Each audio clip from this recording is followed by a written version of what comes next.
Hi everyone, first of all apologies about the traffic noise. This is Euston Road in central London at rush hour. I'm here, you can see behind me, I'm outside the headquarters for UNISON, which is the largest public sector workers union. So it doesn't get more socialist and more collectivist than the people and the building behind me. This video goes out, whoa, I'll let the bus go past, and then there's another bus. This video goes out to Stefan Molyneux of Free Domain Radio, whose channel StefBot has inspired me greatly. And in my opinion, Stefan is one of the most intelligent and most important people alive right now, so please support him in any way you can.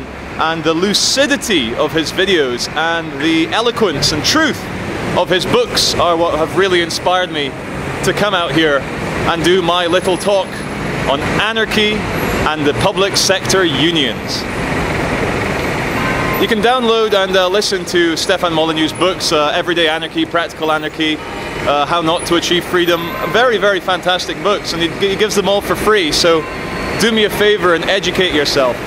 And the reason that I'm here is, well, I guess to be honest, I've got 2 hours to kill because I bought the wrong train ticket and I'm not allowed to travel during peak times on the train. But, you know, we've just had a massive strike, a public sector strike in Great Britain on November 30th, about a month and a bit ago.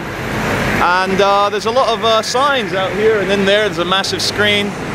There's an epic plasma screen in there that must be worth hundreds of thousands of pounds, and guess who paid for it? Taxpayers at gunpoint. But there's big signs in there saying everyone deserves a decent pension. And there's something quite scary about a sign that says that, because on the very surface of it, you might think, yeah, everyone does deserve a decent pension. Pension equals being able to feed yourself, being able to live, really, with a bit of money. But when you really scratch beneath the surface of what those words mean, and let me say them again, everyone deserves a decent pension. And that is scary, because what if you're a lazy twat? What if you're not hardworking at all and you sit there wasting your company's money all day? What if you don't contribute to society in any way, but in fact hurt people or damage people? Do you then deserve a decent pension? I don't think so, but if you believe in socialism, if you believe in the government, if you believe in state, then yeah, part of your thinking will be that everyone deserves a decent pension. In Great Britain, we are truly a little socialist island here compared to other parts of the world, in that 1 in 5 people works for the government. Let me just let that sink in a bit. 20% of Great British people work for the government. And that to me is quite terrifying. Can you imagine how much extra fun and incredibleness and resourcefulness and enterprise and entrepreneurship we'd have if, let me just do the maths here, where a country is 70 million and a fifth of them, that's like 18 million people work for the British government? And that's astounding. That really is astounding. And I just want to touch upon what I said in the last video, that all governments are immoral.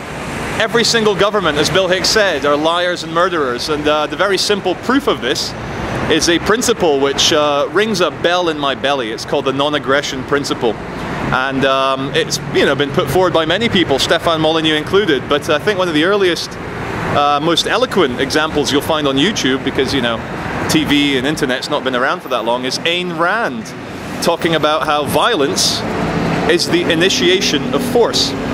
And there's only one group of people that will sanction and encourage and tell young people to do violence to others. And that's the state. And it's not right that if you don't want to pay taxes, you get thrown in jail. It's not right that if you want to be someone who smokes weed, you get thrown in jail. It's not right that they make people pay value-added tax of 20% on everything, just so that the criminals in government, and they are criminals, can send young men and women off to go and fight and die. For what? For more money, for more state, for more weapons testing, for Halliburton, for Queen and Country. And I know we're probably not going to get rid of government in my lifetime, or in my future children's lifetime.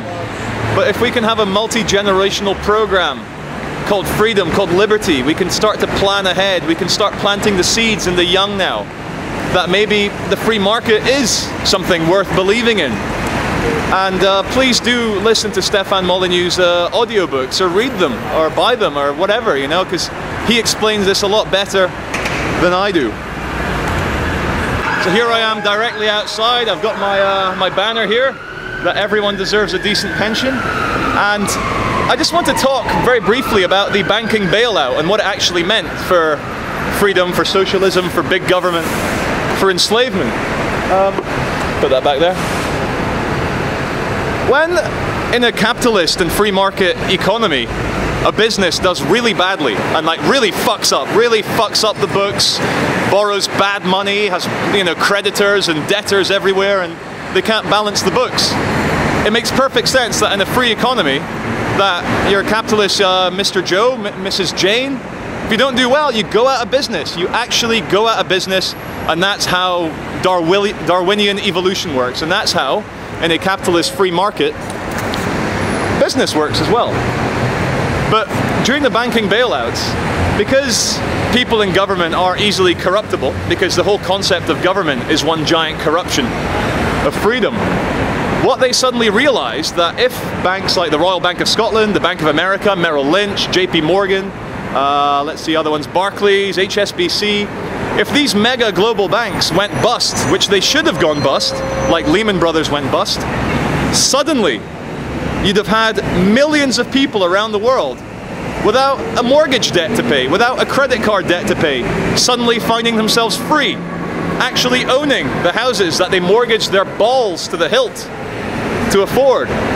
And governments, I don't know if they did this consciously, but this is my theory, that when governments realized that all of a sudden the financial world was going to collapse and all these people were going to be free, they could not allow this to happen, because one thing that people who don't have mortgages, who don't have credit card debts, who, you know, actually own their own houses like to do is practice their freedom. And government is about not letting people practice their freedom. So the David Camerons, the Barack Obamas, the George W's, all these little sycophantic, obedient, mentally ill puppets realized that the worst thing for government would be if there were millions of people around the world not dependent on debt, not dependent on being slaves.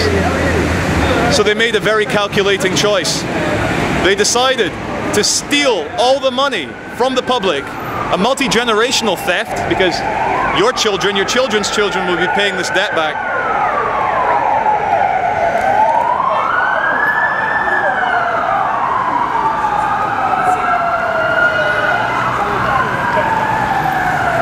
Just another average day in London. But, the governments realized that they'd have to bail out the banks, because one thing they hate more than, I guess, having to bail out the banks is the thought of you being free. Is the thought of you maybe not having to work 10 hours a day doing a job you hate in a glass and metal cage to pay that fucking mortgage. And so they really sold their souls to Satan, to the devil, to evil, to enslavement, by bailing out all these big banks and telling the terrified little sheeple people at the bottom, sorry, they're too big to fail. That is communism, that is socialism, that is the opposite of freedom. So my advice is to all the people watching this, is do what's right. Stop paying back your mortgage. Stop paying back your credit cards. This is an evil, evil, insane, mentally ill system. And you have to make a choice one day and say, I'm not going to be part of this mentally ill system anymore. I will not prolong it. So I think we all know deep in our hearts what's right and what's not right. And it's not right what the governments have done to this world and what they continue to do, and how they continue to say one thing, free market, yay, capitalism, freedom, and do another, banking bailouts, enslavement, bombing, killing, initiating violence. So Stefan Molyneux, big fan of yours, love your work, and this is Charlie Veitch signing out from UNISON, the largest public sector union, on 10th of January 2012.